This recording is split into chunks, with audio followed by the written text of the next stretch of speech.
Acho que precisamos ponderar também algumas questões assim quanto à eficácia, e aí o doutor Gonê não está aqui, mas a Procuradoria está, então precisamos fazer algumas considerações contra a eficácia da colaboração premiada.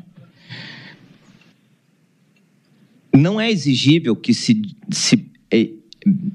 pretenda que um colaborador que se expõe do jeito que se expôs o Mauro Cid, que literalmente perdeu a carreira, se afastou da família, se afastou dos amigos, de uma carreira militar, que foi o sonho.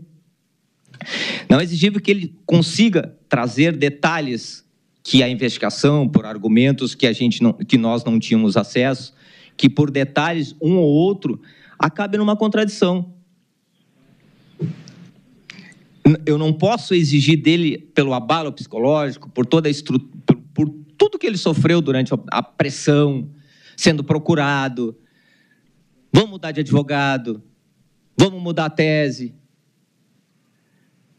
Isso é uma coisa que a natureza do ser humano autoriza que algumas vezes ele possa dar uma escorregada. Nada, jamais sem comprometer o acordo. E tudo isso que nós falamos a respeito dos fatos. Quando se diz que o Mauro Cid, e foi através dele que se descobriu a reunião com os comandantes, e que hoje é, na verdade, o cerne da apresentação penal, que é a reunião com os comandantes para discutir, nas palavras do Mauro Cid, considerandos, né? Que eram considerandos, que era o que ele tinha, o que ele ouviu e o que ele viu de documentos. Se ele não fala que a reunião, que esses considerandos tinham sido discutidos com os comandantes, talvez ninguém soubesse, talvez ninguém falasse. Mas isso não tem mais como negar. O general Freire Gomes prestou depoimento na polícia e disse que a reunião existiu e que discutiram isso. O brigadeiro Batista Júnior também falou. O Almir Garnier, comandante, também falou. O presidente Bolsonaro falou que teve a reunião com os comandantes para discutir alguns considerandos e o que ele ia fazer. E o Cid sempre falou. E para ver como não tem coação, nem da polícia e nem do ministro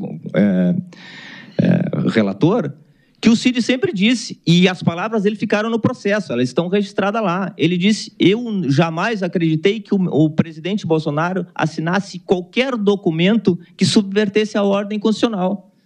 Se ele tivesse coagido, ou se a colaboração dele fosse preparada só para acusação, ficaria um trecho desses?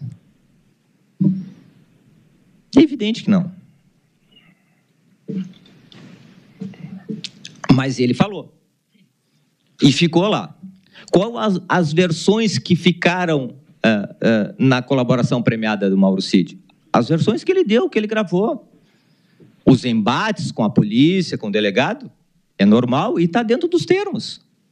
Faz parte do legítimo processo.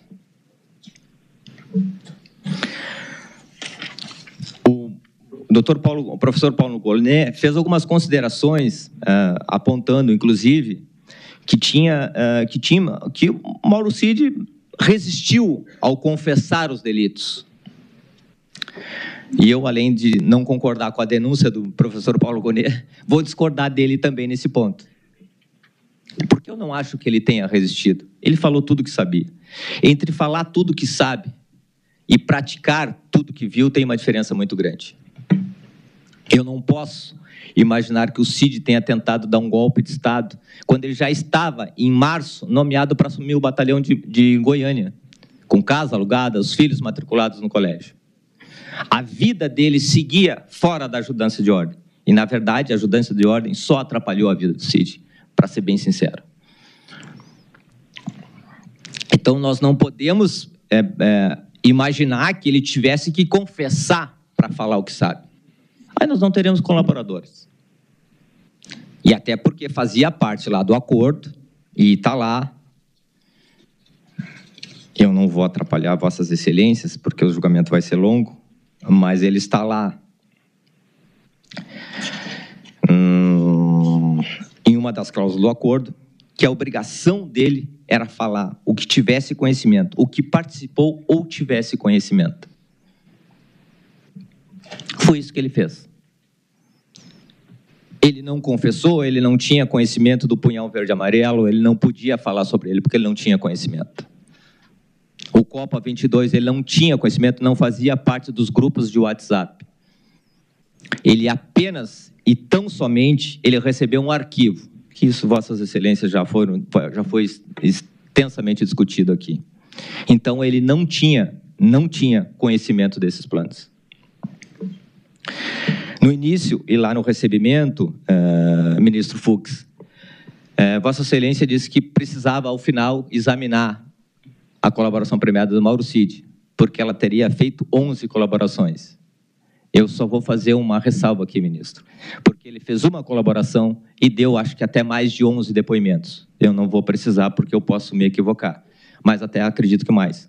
Mas inúmeras vezes ele foi chamado na polícia para reconhecer pessoas, locais, endereços. No caso das joias, por exemplo, ele foi chamado para reconhecer a quem tinha sido vendido nos Estados Unidos, a galeria, o endereço. Então, ele foi chamado inúmeras vezes lá para fazer reconhecimentos, nem sempre para prestar depoimentos. Os depoimentos foram prestados essencialmente nos 3 primeiros dias. E aí o resto foram complementações que o delegado ia solicitando no curso. Senhoria, claro, por favor. Não. Como você me citou, eu gostaria só de esclarecer o porquê eu fiz aquele questionamento. Então, o senhor está me dizendo que ele foi fazer uma colaboração na primeira oportunidade, mas depois ele não foi fazer, ele era chamado, é isso? Perfeito, Excelência. Todas as vezes, para prestar esclarecimentos. E aí nós nos deparamos, no tudo isso, com os benefícios da colaboração premiada. Não há como dizer que ela não tem sustentação. Isso é impossível. Se nós dissermos que ela não tem sustentação, a ação penal também não tem, porque ela instrui, ela ajuda. Ela não é prova, ela é meio de obtenção de prova. Mas ela contribuiu indiscutivelmente para a ação penal. O Mauro Cid deu fatos que foram confirmados em juízo. Pelo menos os fatos de extrema relevância. Nem todos confirmaram. A prova, isso é uma questão de prova, isso é o devido processo legal. Nem toda prova se confirma. Muitas vezes se denuncia e se pede absolvição ao final. Mas o professor Paulo Nogonê sugeriu uma pena, sugeriu que os benefícios dele fossem alterados. E nós aí vamos discordar novamente da acusação, doutor. Porque se a colaboração premiada dele é sólida, e foi reiterada inúmeras vezes, inclusive pelo professor Paulo Nogonê, se ela dá sustentação e dá dinâmica dos fatos, e dá, por que ele não teria os benefícios que ele ajustou? Não seria justo que o Estado, agora, depois de fazer tudo isso, depois dele estar com cautelares diversas da prisão por mais de 2 anos, afastado de suas funções, inclusive agora pediu baixa do Exército, porque não tem mais condições psicológicas de continuar como militar, que agora, chega no final, o Estado diga assim, não, realmente, tu me ajudou, está tudo certo, mas eu vou te condenar. Se fizermos isso, acabou o Instituto da Colaboração Premiada. Ou ele vale, ou ele não vale. Ou nós anulamos e não tem pedido acusatório de anulação, nem da autoridade policial que contratou, e é um contrato jurídico. Foi validado pelo ministro relator inúmeras vezes.